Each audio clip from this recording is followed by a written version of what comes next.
Hey guys, today's video is going to be about how to warm your greenhouse using bubble wrap, milk jugs, and maybe some rocks. I'm also going to talk about selecting a greenhouse, and the decision can be kind of complicated, but I did pick one trait of the greenhouse that can help you make an apples to apples comparison in your selection.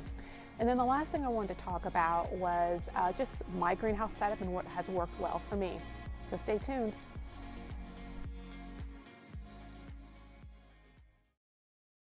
So before talking about heating your greenhouse, let's talk about keeping the heat that's there from escaping. So essentially, we're talking about repairing maybe broken panels. I had this hole here from the summertime. I used this Gaffer Power weather resistant tape that I found on Amazon. I made sure that it was clear to let the light in, and then also that it did say weather resistant so that it would hopefully keep up or hold up in the humidity that can occur in a greenhouse. I also used some silicone caulking that starts off as white and turns clear along my panels, as well as any cracks that I had in the aluminum frame. So next up is add a little insulation, and I really like this idea because it used recycled bubble wrap from all those packages that we get. In this specific use, it appears that the larger bubble wrap is better than the bubble wrap with the smaller air pockets. And I think that's because the whole premise behind this is the trapped air in the bubble wrap prevents heat exchange. And so, but use what you got. I think something's better than nothing. I also used these garden clips to attach my bubble wrap to the aluminum frame, and then I also used some of that weather resistant clear tape that you saw earlier. So here you can see my finished product. I didn't have enough bubble wrap to do the whole greenhouse, but I used what I had to include the bubble wrap with the smaller air pockets.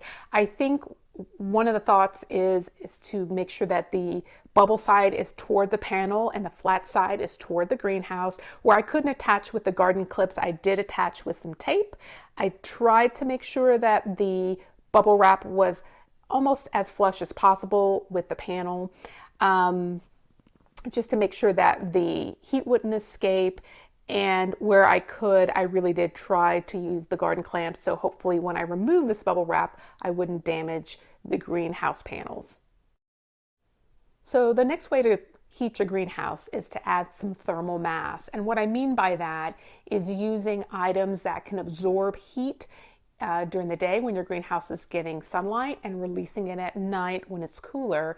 And essentially, I've done a couple of things here. One, I've used some recycled milk jugs, spray painted matte black, filled about 3/4 of the way full of water, and then I put the cap back on. I do it that way so that if the water heats up enough, it doesn't blow the cap off. But the other way that we commonly add thermal mass is with large rocks or stones. I had these recycled stones from an earlier patio project, and I really kind of use these in the four corners of my greenhouse to sort of help anchor it. But also during the day, these stones will absorb lots of sunlight and then release that heat at night. And of course, the obvious thing to do is to use a heater. The one that you see here is one equipped with a thermostat, so it will shut off once the desired temperature is achieved. One thing to keep in mind is that unless you have a direct wall outlet, you'll probably have to use something like an extension cord, which can be a safety issue if you don't get the right gauge to handle the right level of amps. And so I have this really handy chart from a website on Amazon that can kind of help you figure that out. You can also just get on other websites to figure out what you're going to need. All right, so how do you pick a greenhouse? The trait that I selected was the panel material itself, and essentially we're either talking twin wall polycarbonate, glass, or you're also talking about some sort of plastic sheeting. There are other materials, but these are the most commonly used in residential greenhouses. Okay, so how are you going to pick which material to use? Well, you've got this thing called an R value. Here's some fancy math. Bottom line, higher the R value, the more insulation you're going to get or more heat you're going to retain. All right, this is a great chart to help you compare R values among different types of greenhouse panel materials. The top of the chart contains the higher rated R value materials. Bottom are the lower. The bottom three are the most commonly utilized materials for greenhouse panels in residential greenhouses. So at least in the wintertime, you're trying to get the highest R value within your budget. But do keep in mind that you can augment those R values by adding insulation like we talked about earlier. Okay, so let's talk about my greenhouse setup. And this one is a kit that I bought from Eagle Peak on Amazon. It's 6x8x7, which nets me about 48 square feet. I do utilize shelving in the greenhouse to give me more room vertically. And I made sure to set my greenhouse up on the south side of my backyard. That's very important because otherwise you won't get the biggest bang for your buck when it comes to your greenhouse if it's in an area that does not get enough sunlight. The frame of the greenhouse is made out of aluminum and the panels are made from 4mm twin wall polycarbonate. One thing I did want to highlight is that the greenhouse I bought had these stakes along the base that helped to keep the greenhouse anchored into the ground. I did add extra stakes as well as you saw earlier I had those large stones in the four corners of the greenhouse to help keep it from shifting in high wind scenarios. Ventilation is just as important in the cooler months than it is in the warmer months.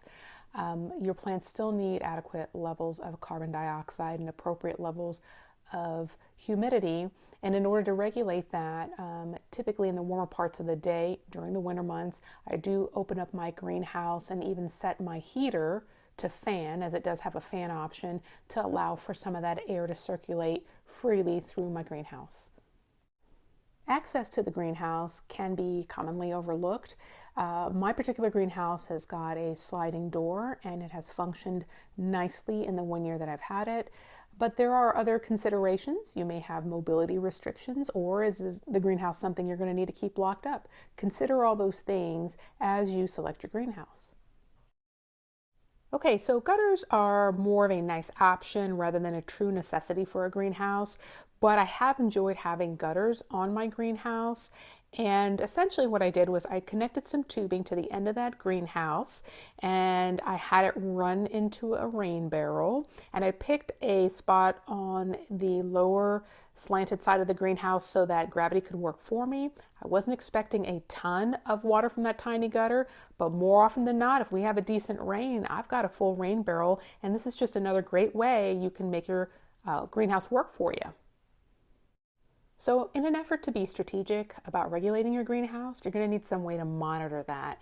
And I found this particular device on Amazon. It is a thermometer and hygrometer, so it does monitor temp, humidity, I think dew point, and I think one other parameter that I'm not really sure how to use, but I have found it very helpful in letting me know what I need to change about the greenhouse so that I can get the results I'm trying to achieve. So I hope this video has helped you figure out how to pick a greenhouse that may suit your needs, or how to get more from your greenhouse in the wintertime. Y'all take care.